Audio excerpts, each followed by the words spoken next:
Welcome back. This is Marriage and Relationships. I'm Masikere, and tonight we are discussing about the importance of core values in a relationship. And before the break, Grace, we've talked about how can a person understand his or her core values in a relationship. Maybe you can tell us more on that.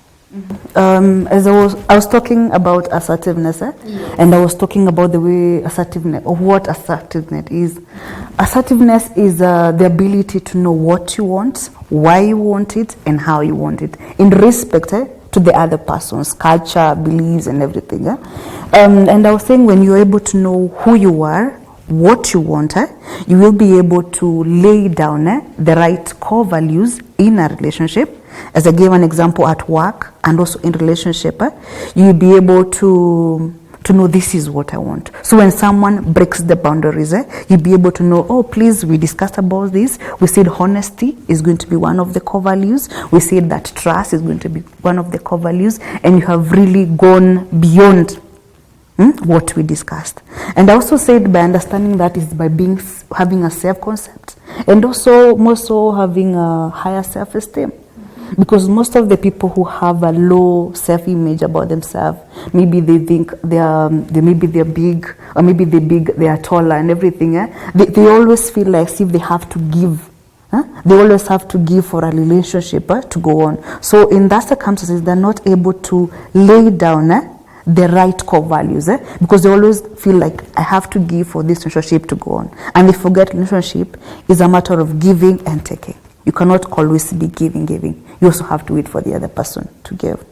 Since you're saying it's a matter of giving and taking, what, for instance, whereby you find maybe one partner is the one who's not even giving anything, or he's just there, just dormant. Yeah. And that is what I told you before about co-independency.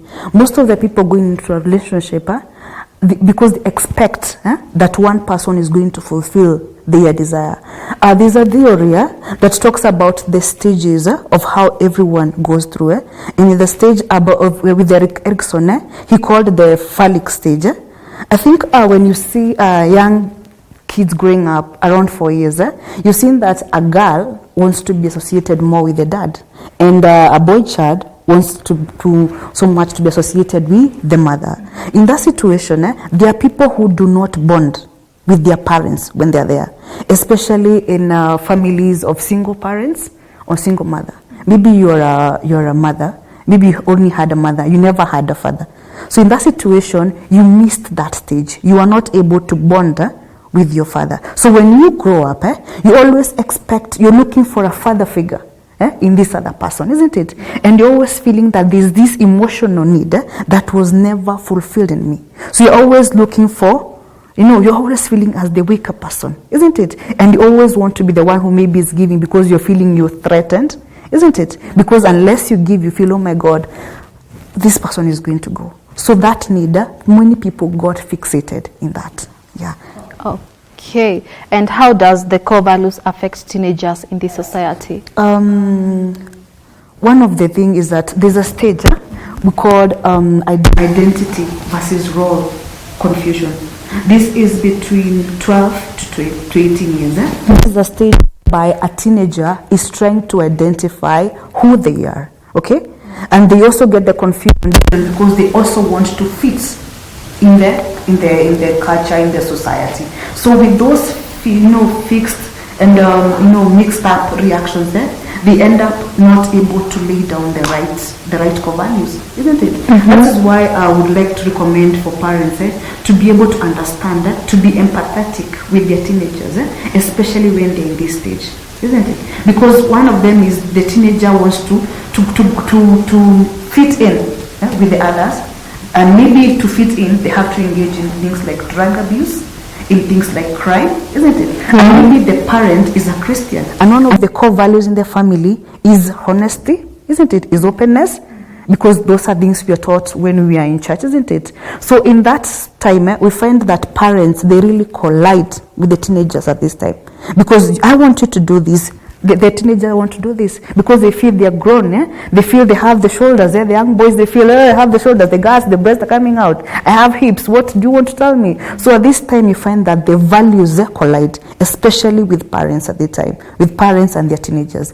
And that is why I would really request for the parents to really understand the kids. And be empathetic with them and understand that they're going through a time whereby they're trying to understand themselves. Because if they miss it at this time, their lives become messed up. Because some of them get early pregnancy, isn't it? Others engage in crime, in drug abuse, because they are confused and they don't know what to do at this time.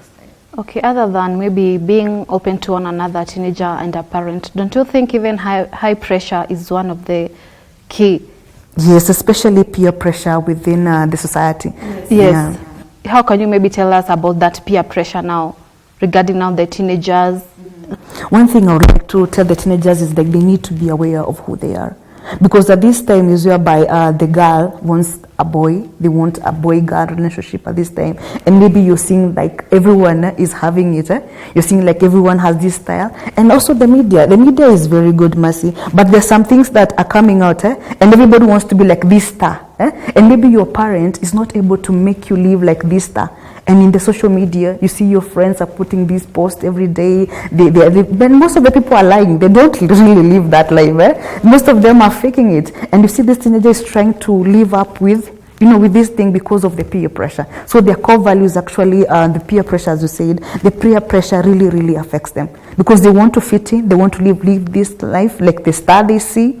But their parents cannot be able, and they have mixed up emotions. They want money. Some girls even engage with sugar daddies. They engage with sugar daddies, and some boys, sugar mummies, because they are trying to keep up with the class they can't. Because at that time, they have emotional needs, but they really don't know how the emotions are going to be fed. Maybe at that time, maybe there are those who, when they develop things like anger, which we talked about as one of the bad core values, anger, anxiety, worries, they're not able to really know how to handle, to really control. Because we said emotional intelligence is one of the key values of good core values. So at this time, they really get messed up emotionally. And I think our society has really not talked about the mental issues in that case.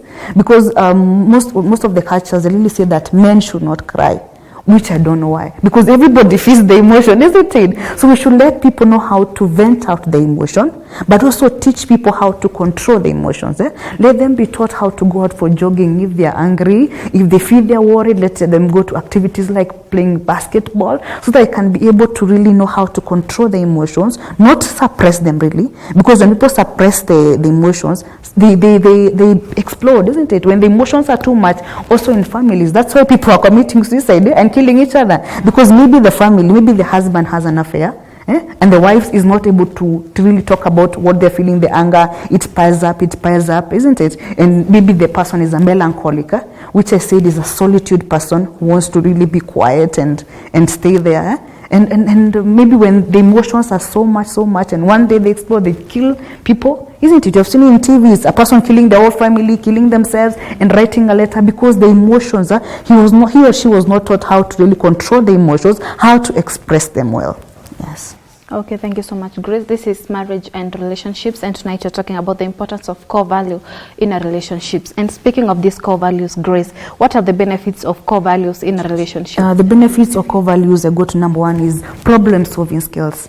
And problem-solving skill has very many stages, isn't it? Because most of the people look for the resources maybe in the church, where you go and tell the pastor, please help us in solving this and this. Others, they solve them within them. So one of the benefits is when you are able to lay down the core values that you want, you are going to be able to know how to solve the problems if the person does not reach the expectation. If the person is honesty, and maybe you said honesty is one of the core value.